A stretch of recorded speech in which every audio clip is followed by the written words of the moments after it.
जय श्री कृष्ण। श्रीमद् भागवत गीता के 18वें अध्याय का पाठ। सुनकर गीता ज्ञान को बोला अर्जुन वीर, सत्य कहूँ घनश्याम जी उपजे मन में धीर। मानू आज्ञा आपकी करूँ युद्ध मन लाए, मोहनाश मेरा हुआ स्मृति पहुंची आए। धन्य आप हो यदुपते कृपा आपने कीन, किया अनुग्रह दास पर संशय किया शीन। जहाँ योगेश्वर कृष्ण है और धनुर्धर पार्थ, तहाँ विजय और लक्ष्मी बेजर कहें यथार्थ। अर्जुन ने पूछा, हे केशव, मैं संन्यास एवं त्याग तत्व पृथक पृथक जानने की इच्छा करता हूँ। श्री कृष्ण बोले, हे पार्थ, कामना वाले कर्मों के त्याग को ज्ञानी लोग संन्यास मानते हैं और अज्ञानी पुरुष फल के त्याग को त्याग कहते हैं। कोई पंडित कर्म को दोषयुक्त जानकर त्यागना ठीक कहते हैं, कोई यज्ञ दान तप आदि कर्मों को छोड़ने योग्य बताते हैं। हे भारत, त्याग के विषय में मेरा ऐसा मत है कि त्याग 3 प्रकार के हैं। यज्ञ दान तप आदि कर्मों को नहीं त्यागना चाहिए, क्योंकि ये 3 ज्ञानियों को भी पवित्र करते हैं। ये सब कर्म आसक्ति और फल को त्याग कर करने चाहिए। मेरा निश्चय मत यही है जो सर्वोत्तम है। आपने नियमित कर्मों का त्यागना उचित नहीं है। यदि मोहवश ऐसा किया जाए तो वह तामस त्याग है। कर्म दुखप्रद है। ये विचार एवं शरीर के क्लेश के भय से जो त्याग करता है, उसे त्याग का फल नहीं मिलता। ये राजस त्याग कहलाता है। हे अर्जुन, अपना नियमित कर्म अवश्य करने योग्य है। फल तथा आसक्ति को त्याग कर जो कर्म किया जाता है वह सात्विक कर्म है। जो दुखदायक कर्म से द्वेष नहीं करता और सुखदायक कर्म से प्रीति नहीं करता, वह त्यागी, सत्यशील, बुद्धिमान तथा मुक्ति से योग्य है। देहधारी संपूर्ण कर्मों का त्याग नहीं कर सकता। कर्म फल त्याग कर कर्म करने वाला त्यागी है। कर्म फल 3 प्रकार के हैं, अनिष्ट, इष्ट एवं मित्र। जो त्याग नहीं करते उनको ये मरने के बाद मिलते हैं और त्यागियों को ये नहीं मिलते। हे महाबाहो, संपूर्ण कर्मों की सिद्धि के लिए 5 कारण सांख्य शास्त्र में कहे गए हैं। इनको सुनो।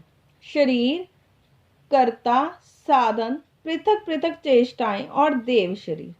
वाणी एवं मन से जो भला बुरा कार्य किया जाता है, उसे ये 5 कारण हैं।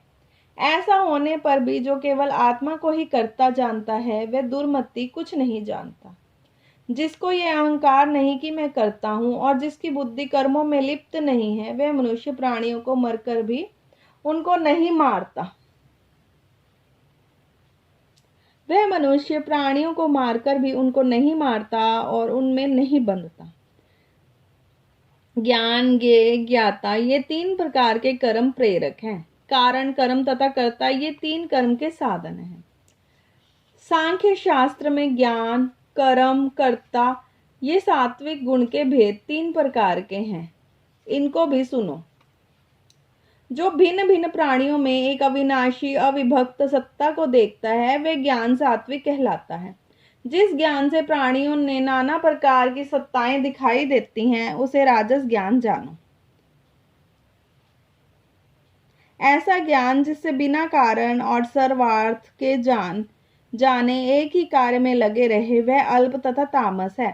फल की इच्छा ना करके जो नित्य कर्म संग द्वेष को त्याग कर किया जाता है, जो फल की इच्छा एवं अहंकार से बड़े यत्न से किया जाता है, वह राजस कर्म है।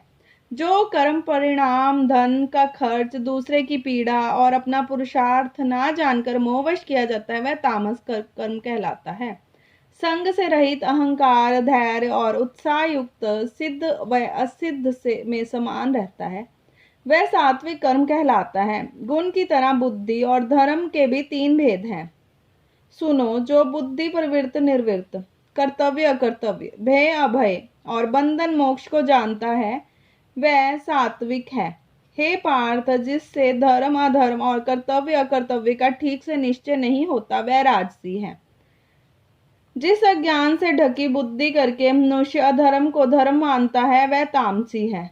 और जो कथा प्रसंग के फल की इच्छा करता है, जो धर्म अधर्म काम को धारण करता है, वह राजसी वृत्ति का है। जो मूर्ख निद्रा, भय, शोक, विषाद एवं मद को नहीं त्यागता, वह तामसी वृत्ति है।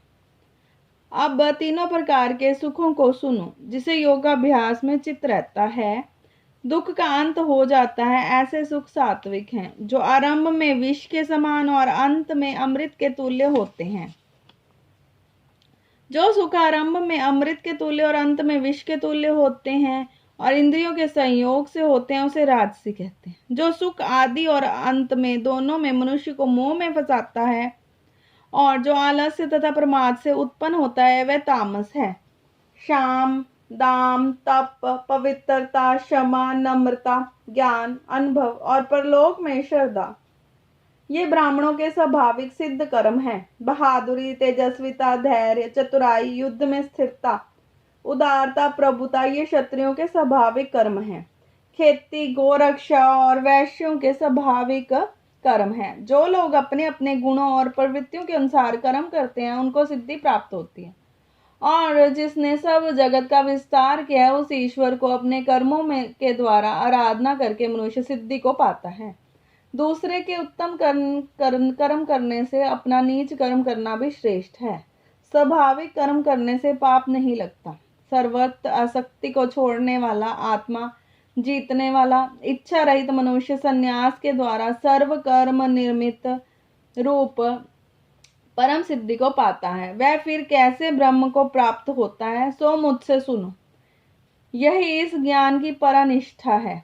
शुद्ध बुद्धि से युक्त होकर धृति द्वारा इस मन को वश में लाकर शब्द आदि विषयों को छोड़कर राग द्वेष से रहित होकर एकांत में रहने वाला, मिताहारी, वाणी और मन को जीतने वाला, नित्य ध्यान युक्त और वैराग्यवान, अहंकार, बल, घमंड, काम, क्रोध तथा परिग्रह छोड़कर ममता और शांत मनुष्य ब्रह्म भाव के योग्य होता है। व्रत को प्राप्त हुआ पुरुष दत्त चित्त होकर शोक व अभिलाषा को नहीं करता और जीव मात्र में समदर्शी होकर मुझ में परम भक्ति को पाता है। इस प्रकार ज्ञानी सदैव मुझ में परम भक्ति को पाता है। इसी प्रकार ज्ञानी सदैव मुझ में निवास करने वाले सब कर्मों को भी करता हुआ मेरे अनुग्रह से अविनाशी सनातन मोक्ष पद को पाता है। तत्पश्चात तत्व से मुझे जानकर फिर मन में मुझ में ही प्रवेश कराता है। सावधानी से अपना मन मुझ में स्थिर कर और सब कर्मों को मुझी में अर्पण कर बुद्धि योग के आश्रय से निरंतर अपने चित्त को मुझ में लगाओ। मेरे में चित्त को लगाकर मेरी कृपा से दुर्गम कष्टों से तर जाओगे। यदि अहंकार से मेरी बात सुनोगे तो नष्ट हो जाओगे, और यदि अहंकार का आश्रय लेकर युद्ध नहीं करोगे, ऐसा मानते हो तो तुम्हारा निश्चय झूठ है, क्योंकि स्वभाव तुम्हें युद्ध करावेगा। हे कौन्तेय, जिस कर्म को तू अब मोह से करना चाहता है, अब अपने स्वाभाविक कर्म में बंधा हुआ बेबस होकर करेगा। हे अर्जुन, जीवों के हृदय में स्थिर ईश्वर आपको माया से भरमा रहा है, मानो सब यंत्र पर चढ़े हैं।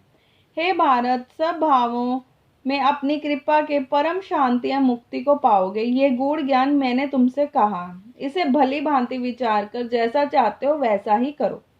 अब तुम सबसे गूढ़ वचन भी सुनो, क्योंकि तू मेरा परम मित्र है, इससे तेरा हित ही कहूंगा। मेरे में मन लगाओ, मेरी ही भक्ति करो, मेरा ही यज्ञ करो, मेरा ही नाम जपो। सब धर्मों को छोड़कर मेरी शरण में आओ, मैं तुम्हें सब पापों से छुड़ा दूंगा। ये मेरा रहस्य ऐसे पुरुष से जो तप न करता हो, मेरा भक्त न हो, कभी न कहना चाहिए।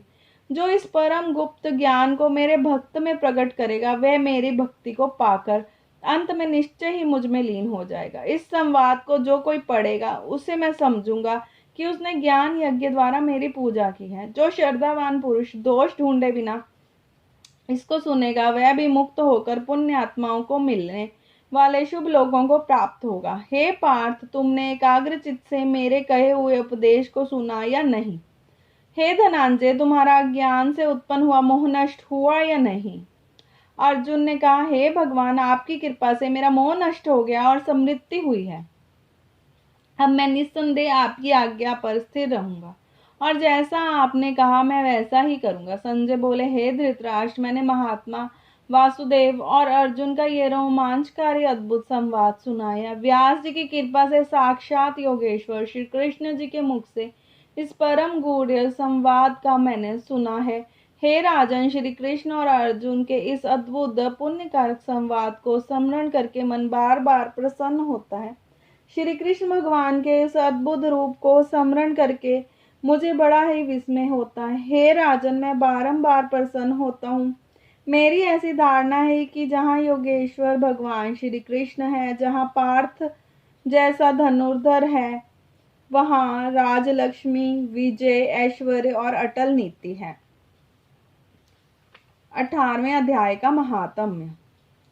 श्री भगवान जी बोले, हे लक्ष्मी, अब 18वें अध्याय का महात्म्य सुन।